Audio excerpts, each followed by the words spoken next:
Now, how long have you been out on the streets? This is my first day. Today's my 18th birthday.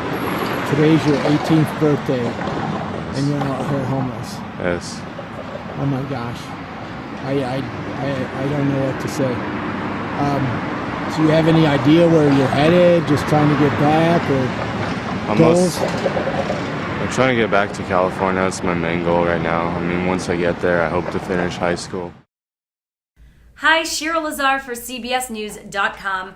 I'm right now talking to Mark Horvath, who's the founder of InvisiblePeople.tv. He is right now on a cross-country trip, meeting, documenting, and raising awareness about homelessness across America. And he's using YouTube and Twitter to spread the word. Thanks so much, Mark, for talking to me. Now, where are you exactly?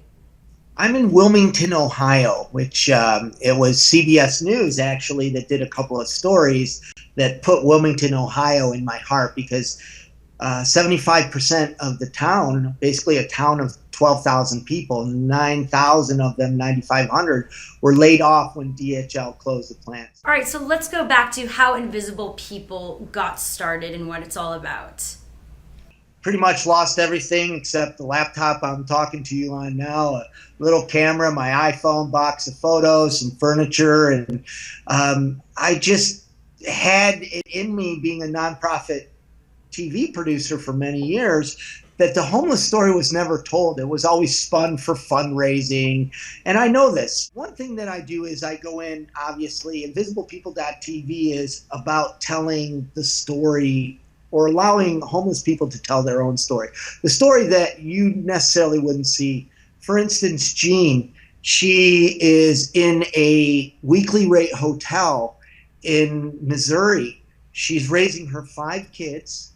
She rides a bicycle every day, even in the rain, 5 miles to McDonald's, to a minimum wage job, and she can't break out of that weekly rate hotel site. And that's homeless in America. And more people, there's AP just did a report that there's going to be 1 million foreclosures this year.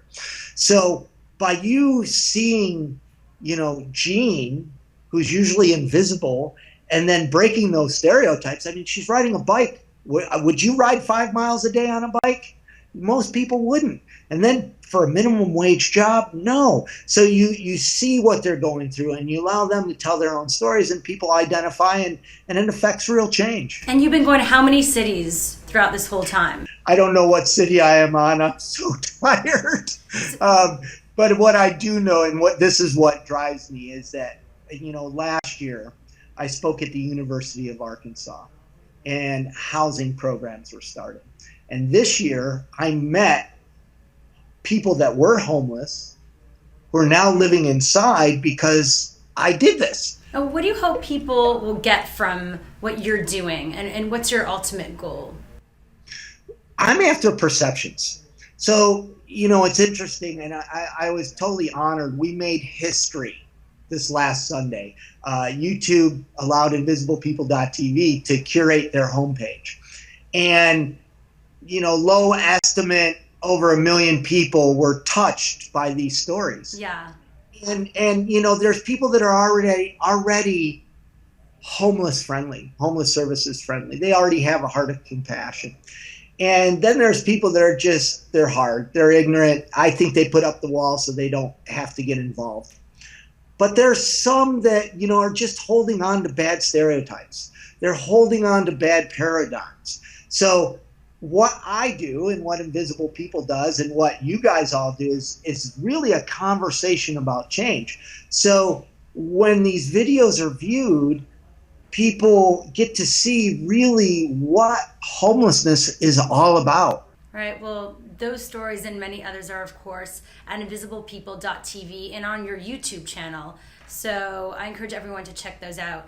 And good luck with the rest of your road trip, Mark. Well, thank you. Thank you very much.